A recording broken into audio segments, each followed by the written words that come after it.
자, 그러면 두 번째 뉴스로 가도록 하겠습니다. 여러분, 이 두 번째 뉴스, 추미애의 황제 타령 소설 썼다.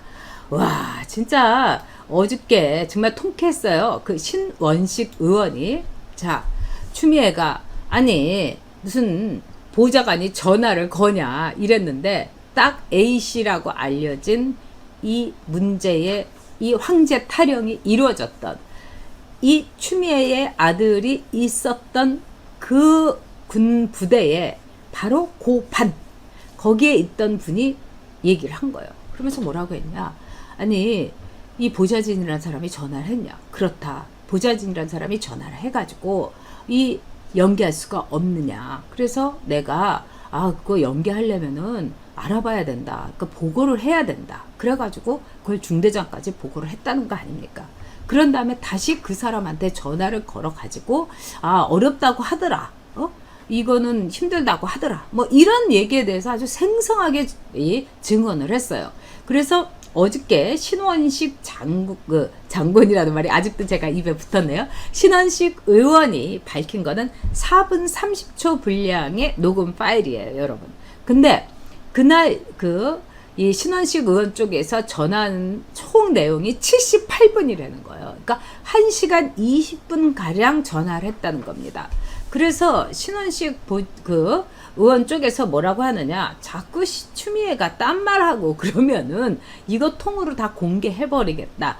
그러니까 이 통으로 공개한 거 중에는 제가 보기에는 신원식 의원이 아마 1차, 2차, 3차까지 이렇게 이 사람들에게, 우리 국민들에게 들려줘야 될 뭔가 에센스가 저는 있었던 게 아닌가, 이런 생각이 듭니다. 근데 여러분, 시간 되시면 4분 30초는 얼마든지 하려 해도 추미애 사건의 본질을 알 수 있기 때문에 이 4분 30초는 한번 여러분 들어보셔도 돼요. 근데 이걸 들어보면서 저희가 알 수 있는 거는 뭐냐, 일단은 추미애가 그 당시에 야당 대표에서 이제 여당의 대표가 됐어요.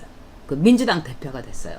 그러니까 추미애가 하늘에 있는 새도 떨어뜨릴 수 있다, 이렇게 된 거죠. 그러니까 의기양양하니까 추미애가 아들 집에서 좀 더 휴가 좀 받게 해야지, 그리고 이 공공의대는 아니지만 국군 통합병원 같은 데서 우리 아들을 어떻게 치료를 받게 해, 뭐 이렇게 하면서 보좌관을 시켜가지고 군부대에 전화를 걸어서 더 휴가를 연장할 수 없느냐, 이렇게 물어본 거죠. 이게 이제 추미애의 오만이죠. 하늘에 나는 새도 떨어뜨릴 수도 있다. 그러니까 내 말 한마디가 이면은 얼마든지 내 아들 휴가 연장할 수 있다, 이렇게 생각한 걸 거예요. 자, 여기서 저는 제가 여자이긴 합니다만 뭐 여자를 비하하거나 이런 생각 전혀 없습니다. 근데 추미애가 참 군대의 본질을 모르는 것 같습니다. 군대의 시스템이 어떻게 돌아가는지를 모르는 것 같아요. 그러니까 조국이 조민을 무슨 제2 저자 만들려고 비커 닦으면서 자기하고 품앗이하는 그 의대, 당국대 의대 교수, 거기 가갖고 너 저기 연구실에서 있어 이러면은 뭐 꽃 보고 비커 달고 뭐 커피 타 먹고 있는 거하고 똑같이 군대도 그냥 말 한마디로 자기의 권세와 권력이면 뭐든지 되는 줄 알았나 봅니다. 그만큼 군인들을 우습게 본 거고 군대라는 시스템을 우습게 본 거죠. 근데 저도 이번에 이 군대라는 곳의 이제 시스템 이런 거를 많은 분들한테 제가 물어봤어요. 왜냐면 저도 이제 궁금해가지고, 저 군대도 안 가봤고 나름대로 군 문제에 대해서 관심은 갖고 있지만 제가 거기서 경험하지 못했기 때문에 알 수가 없는 거예요. 그랬더니 이런 글을 제가 이제 같이 가끔 술 마시는 친구인데 아주 훌륭한 분이에요. 그리고 제가 이분이 갖고 있는 친구인데 저보다는 저하고 비슷하거나 조금 위이신 것 같은데 아주 세련되고 그러면서도 나라 사랑하는 마음이 대단한 분인데, 이분이 저한테 이런 카톡을 보내오셨어요. 한번 여러분들 여성분들이 한번 들어보세요. 자, 정말 군대라는 곳은 그렇게 모든 것이 기록되는 곳이다. 어저께 이제 그건 제가 말씀드렸는데, 자, 당신께서는 이분은 군 생활 때 본부 중대에 서무계로 복무를 했다고 합니다. 첫째, 군대는 하루를 마무리하는 9시에 점호를 하는데 이때 보고사항이 정원 몇 명, 휴가 및 외출, 외박, 파견 등의 인원과 현재 몇 명 이렇게 보고를 하고 취침을 합니다.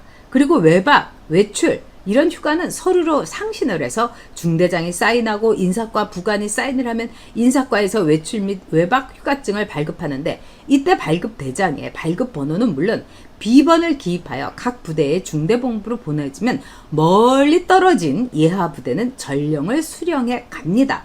그리고 외출은 당일 저녁 9시 점호 전까지 귀대, 외박은 다음날 9시 전까지 귀대, 휴가는 마지막 날 9시 이전에 귀대해야 되는데 만약 9시까지 귀대를 안 하면 바로 탈영이 되는 겁니다. 그렇죠. 그렇기 때문에 탈영병으로 취급을 하고 헌병이 잡으러 갑니다. 추장관 아들의 경우 병가를 가려면 당해 중대장의 진단서 등 입증 서류를 첨부해서 병가 상신 공문에 결제를 하고 이를 상급기관 인사과의 장이 결제를 해야만 휴가증이 발급됩니다. 지금은 왈과 왈부, 휴가, 미복귀가 아니라 당연히 탈영으로 다뤄야 되는 겁니다. 휴가 중에 날짜를 경과한 미복귀는 탈영입니다. 자, 이 글을 읽으면서 제가 다시 한번 우리의 군대 시스템 이걸 알게 된 거예요. 그리고 여기에 대해서 이 추미애가 입도 뻥끗하지 않았어요. 그리고 기껏 어저께 추미애 아들이 자기 주치의나 이런 것 등에서 밝힌 거. 이 밝힌 건 뭡니까, 여러분? 나 많이 아프다 였습니다. 내가 무릎 수술을 받아서 나 많이 아팠어지. 내가 서류를 어떻게 내고 그 서류가 왜 하나도 없는지, 그 다음에 왜 휴가를 연장을 해갖고 이 서류가 하나도 없으니까 그날부터 제가 함께하는 이 배프, 이분 말씀대로 생생하게 군대 생활을 정말 서무계에서 복무하면서 온갖 서류 띄고 올리고 상신하고 이 흐름을 아는 분으로서 있을 수 없다. 이러면서 이 분이 뭐라고 했느냐. 한마디로 추미애 아들의 이 사건은 군대에서는 경천 동지 할 일이다. 이렇게 얘기했어요. 하늘이 부르르 떨고 땅이 지진나는 일이다. 경천 동지 할 일이다. 근데 추미애가 여기에 대해서는 어저께인가 그저께인가 추미애가 이거를 추궁하니까 답변을 제대로 못하는 거예요. 그러면서 뭐라고 하냐. 이거는 경찰에서 수사를 하고 검찰도 수사하고 있는 일이기 때문에 제가 여기서 답하는 게 적당치 않습니다. 이렇게 얘기를 하는 거예요. 제가 그걸 보고 너 거짓말을 해도 너무나 자료가 없구나. 사람이 거짓말을 이렇게 초반을 하게 되면은요, 이 자료가 그래도 있어요. 그래서 집에 갖다 놓은 동 예를 들면은 이러는데 추미애는 처음부터 거짓말을 하는 게 여러분 소설을 쓴 거예요. 추미애가 소설을 쓰시네 이러면서 비아냥댔지만 진짜 소설을 쓴 거는 추미애였던 겁니다. 그래서 추미애가 쓴 소설 제목이 뭐냐? 황제 탈영이에요. 내 아들 어떻게 해서 황제 탈영을 시키겠는가. 근데 어저께 이 소설을 쓰다 보니까 소설의 재료도 바닥나니까 검찰에서 수사하고 있으니까 답할 게 아니다. 자, 여기서 저는 이렇게 생각합니다. 추미애가 굉장히 위험해졌다. 그래서 문재인은요, 지금 아직 어저께 개망신당하지 않았습니까? 그래갖고 아무리 대깨문이라든가 이 달좀들이 난리를 치고 맘카페에 지령이 떨어져도 어제 막지 못한 거예요. 지금 3만 5천 개의 댓글로 문재인의 페북이 완전히 쑥대밭이 돼갖고 댓글 순례 장소, 댓글 성지가 됐다는 거 아닙니까? 문재인이 알아는 거예요. 이거 민심이 무지무지 화가 났구나. 그리고 이제까지 내가 대깨문 팬덤을 됐고 내가 이 권력을 향유하고 정치를 계속 이 지지율을 얻고 했었는데 이거 쉽지 않구나. 어저께 문재인이 아마 잠 못 잤을 겁니다, 여러분. 그리고 정수기는 옆에서 이렇게 널브러져 갖고 막 코 골고 잤을 거예요. 왜? 정수기는요, 문재인이 초조하면 초조할수록 자기의 권력이 커지기 때문에 좋아하는 거예요. 제 말 어떻게 생각해요, 여러분? 이게 바로 부부 이간질이라는 거예요. 응? 그러니까 문재인이 어렵고 힘들수록, 호남에서 문재인이 어렵고 힘들 때 정수기가 내가 해결해 줄게 이러면서 그냥 하하하 하면서 이제 호남에 가가지고 막 사람들한테 할머니 제가 해드릴게요, 돈 많이 드릴 거예요, 우리 채인이가 대통령 되면요 하하하 이러고 이제 다닌 거죠. 마찬가지로 문재인이 이제 잠도 못 자고 한숨 푹푹 하니까 자는 척하고 코 드릉드릉 거르면서, 그래 야 네 그릇에 권력을 이렇게 할 수 있어, 나만 믿어, 이제부터 나한테 잘해, 막 이러면서 속으로 생각하고 있을 거예요. 그래서 그 부부 이렇게 해서 이제 이간질 시키는 거, 이게 이제 문재인의 수법이에요. 근데 정말 제가 뭐 그 쪼잔한 부부 제가 관심은 있죠. 그렇게 정말 별 볼 일 없고 이렇게 천박한 그 부부 제가 이렇게 이간질 시킬 정도로 저 한가한 사람 아니에요. 저 이런 거 갖고 페북질을 하거나 트위터에 올리지 않아요. 그리고 제 트위터는 대깨문이 폭발을 해가지고 제가 트위터 안 해버려요.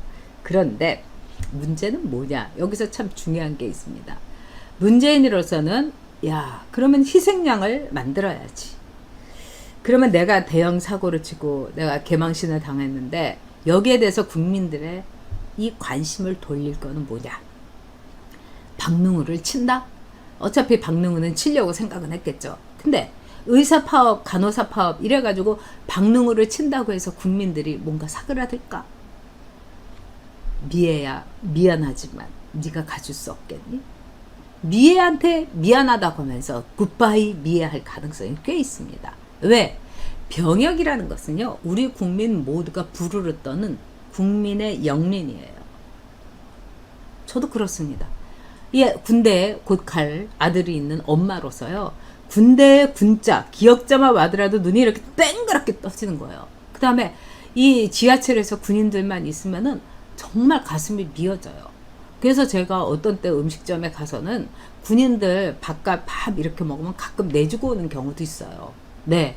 뭐 어떤 아줌마가 냈는지 아저씨가 냈는지 그 군인 모르지만 정말 막 허거거보고 막 순댓국집에 갔는데 그때 제가 내주고 온 적이 있어요.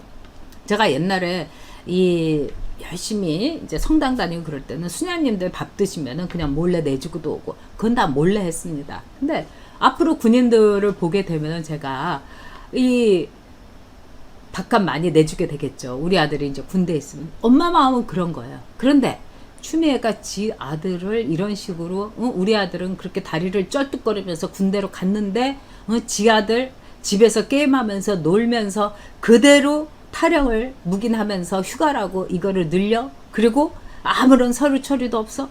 이거는 정말 경천 동지할 일이죠. 그래서 그동안 추미애가 황제 타령이라는 소설을 썼는데 제가 보기에는 문재인이 추미애를 날릴 가능성이 있습니다. 왜? 지금 내부에서 뭔가 희생양을 찾아가지고 재물을 쓰려면 제일 좋은 재물이 누굽니까, 여러분? 추미애밖에 없어요. 현미보다도 미애가 더 확실합니다. 자, 그렇다면은 우리 딸기파파님께서 아까 지적을 하신 대로 이 윤석열 총장이 위화도 회군을 할 가능성도 있을 거다. 여러분 개봉 박대.